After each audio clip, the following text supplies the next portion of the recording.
Hi, I'm Mal, and this is Miniature Warriors.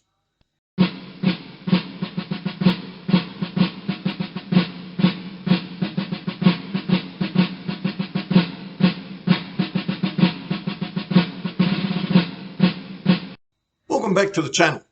Today's game sees us playing our final, Game 18, of our Longstreet campaign. I have two players, and it's 7 April 1865. I hope you enjoy. The final retreat of Lee's scattered legions to Appomattox was one of constant harassment by the Yankees. The half-starved rebels have trudged along the Virginia roads heading for trains, loaded with supplies, that have been sent from Lynchburg. Along the Farmville Road on April 7, advance elements of Backer's Provisional Corps have come across Longstreet's 1st Corps baggage train, strung out and choking the rebel line of retreat. General Lee has ordered Colonel Sheaffe, the closest commander, to attack those people and drive them off the field.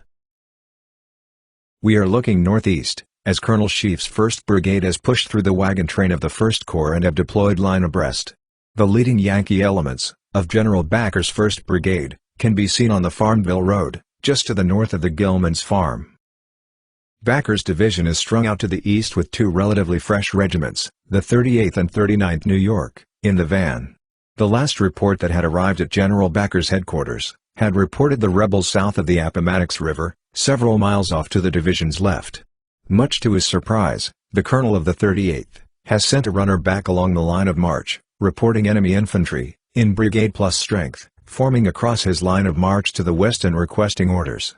A sense of urgency prevailed amongst the half-starved Confederate infantry. They quickly closed up and changed into reinforced line, pushing their way through the transports choking the wagon road. In response, General Backer ordered his regiments to left wheel into the Gilman field and line the railing fence marking the field's western edge. As the rebel troops stressed their ranks, the Yankees continued to deploy to the south of the Gilman house. The Northern Division's artillery batteries pushing out to the extreme left and climbing a slight rise. Just as the Yankees were occupying the high ground, on came the ragged but still defiant rebels. Reinforced by the 5th Texas Cavalry Battalion, who came forward at the trot, and a 2nd Infantry Brigade that closed up on the 1st, the Graybacks went forward. After days of retreating and empty bellies, the Confederates came forward at the quick step, rapidly closing the intervening ground. General Backer's division continued to form their line of battle to the south of the Gilman farm. His 22 guns of the division's artillery batteries bolstering his position. The rebel left crashed into a thick clump of timber that bordered the western approach to the Gilman farm. This slowed their advance and led to the 5th Texas Cavalry spurring forward directly into the canister of the deployed Federal batteries. The Yankee gunners worked their pieces in workmanlike manner, throwing round after round of canister into the packed ranks of the rebel troopers. As the smoke cleared, it revealed the remnants of the cavalry battalion, streaming to the rear, a broken shadow of its previous strength. The rebel commander now ordered his right-flanking infantry regiments forward. The closest to the Yankees, the 2nd 3rd Florida, doubled forward, braving the Federal fire. Colonel Jason Hunter, a gallant officer, leading his regiment from the front. With the stars and bars fluttering overhead, the rebels drove towards the blue battle line. Then with a roar, the Federal batteries swept their front with canister. Colonel Hunter fell face to the enemy and the 2nd 3rd Florida fell back in confusion. This first assault had been repulsed. The sounds of massed musketry now rippled along the opposing battle lines. The rebel infantry had finally reached the eastern edge of the trees of the thicket to the west of the Gilman field. The two foes exchanged close-range volleys. Volley after volley crashed into the opposing regiments. And then, Colonel Sheaffe placed himself at the head of the 5th Texas Infantry and ordered the charge. The rebels slammed into the 38th New York, that was anchoring the Federal right, and set it staggering backwards across the Gilman field. In the center, the 39th New York repulsed the Confederates, sending the ragged Confederates reeling rearwards.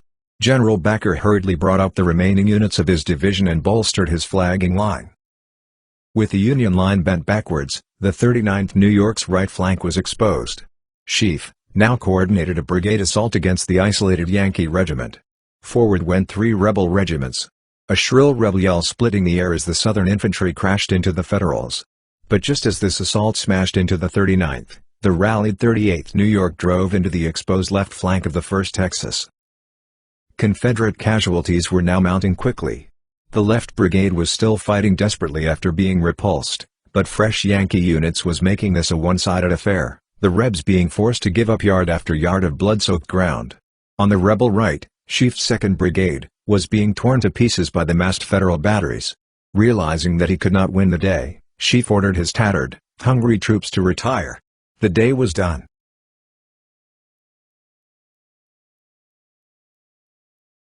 Two days later, on April 9, General Lee would meet with General Grant and surrender the Army of Northern Virginia. On April 12 the rebel troops stacked arms and their war was over. After 4 years of arduous service marked by unsurpassed courage and fortitude, the Army of Northern Virginia has been compelled to yield to overwhelming numbers and resources. I need not tell the brave survivors of so many hard-fought battles, who have remained steadfast to the last, that I have consented to this result from no distrust of them, but feeling that valor and devotion could accomplish nothing that would compensate for the loss that must have attended a continuance of the contest. I determined to avoid the useless sacrifice of those whose past services have endeared them to their countrymen.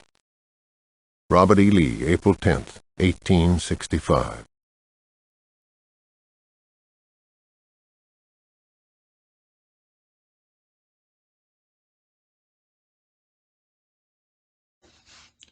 Yankee victory, Confederate defeat.